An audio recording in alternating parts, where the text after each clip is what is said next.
बहनों, ऐसे कार्यक्रम में प्रथा होती है कि कोई भी काम पूरा होने के बाद उनका सबका अभिनंदन और शुभेच्छाएं देने की प्रथा है।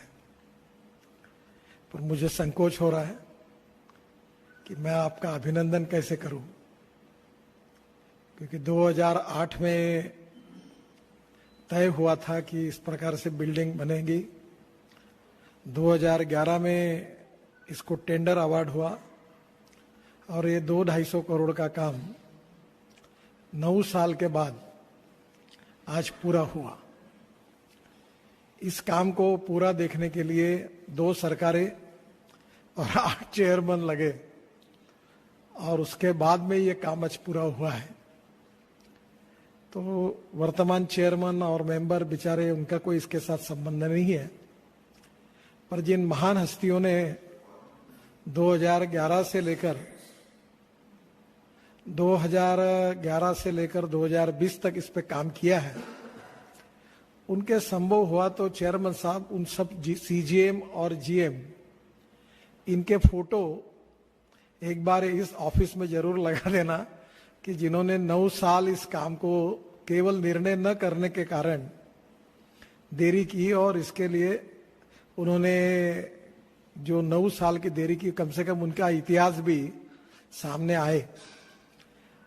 आप और हम गौरव से कहते हैं कि दिल्ली मुंबई हाईवे अब हम 2 साल में पूरा करेंगे 80,000 1 लाख करोड़ का। तो 1 लाख करोड़ के काम के लिए हमने 3 साल 3.5 साल अगर लगेंगे और ये 200 करोड़ के काम के लिए हमने 10 साल लगाए, तो ये कहीं ना कहीं अभिनंदन करने वाली बात तो नहीं है। मैं आपके लिए तो कुछ कहूंगा नहीं, पर मुझे इस बात की शर्म आती है, इतना आपके सामने जरूर कहूंगा। आपको संभव हुआ तो ये बात कही जाएगी, क्योंकि मैंने इसके लिए 2-3-4 मीटिंगें ली थी।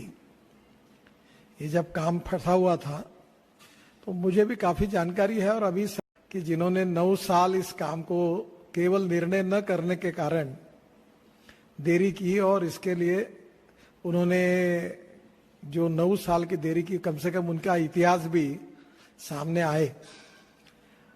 आप और हम गौरव से कहते हैं कि दिल्ली मुंबई हाईवे अब हम 2 साल में पूरा करेंगे 80,000 1 लाख करोड़ का।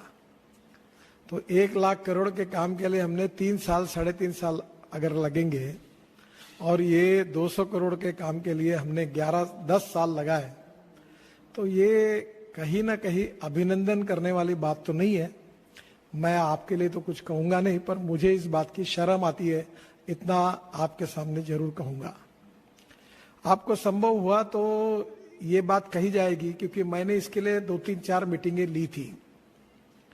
ये जब काम फंसा हुआ था तो मुझे भी काफी जानकारी है, और अभी सरकारी पद्धति के अनुसार कॉन्ट्रैक्टर पर ब्लेम डालकर वो एनसीएलटी में गया, और एनसीएलटी में जाने के कारण ये हुआ। धीरे ऐसे करके एक रिकॉर्ड तैयार किया जाएगा। पर इसमें सबसे इंपॉर्टेंट चीज यही है कि जो विकृत विचार रखने वाले लोग हैं, जिन्होंने एनएचआई में निर्णय नहीं करना, और निर्णय करना तो काम करने के बजाय कॉम्प्लिकेशंस पैदा करना, तो ये भी 13 साल से 12 साल से चिपके हुए हैं। और मालूम नहीं, जो भी चेयरमैन और मेंबर आता है उसके गाइड एंड फिलोसोफर वही लोग बनते हैं जो पूरी तरह से निगेटिव है और विकृत है। उनकी ऑनेस्टी और इंटीग्रिटी के बारे में डाउट नहीं है, पर उनकी विचारधारा टोटली विषकन्या जैसी है।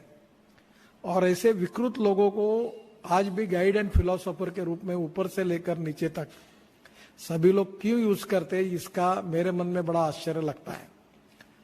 और ये सीजीएम और जीएम के आपकी जो परंपरा है वो कितनी निकम्मी है, कितनी नालायक है, इसका उदाहरण ये बिल्डिंग के डीले में हुआ है।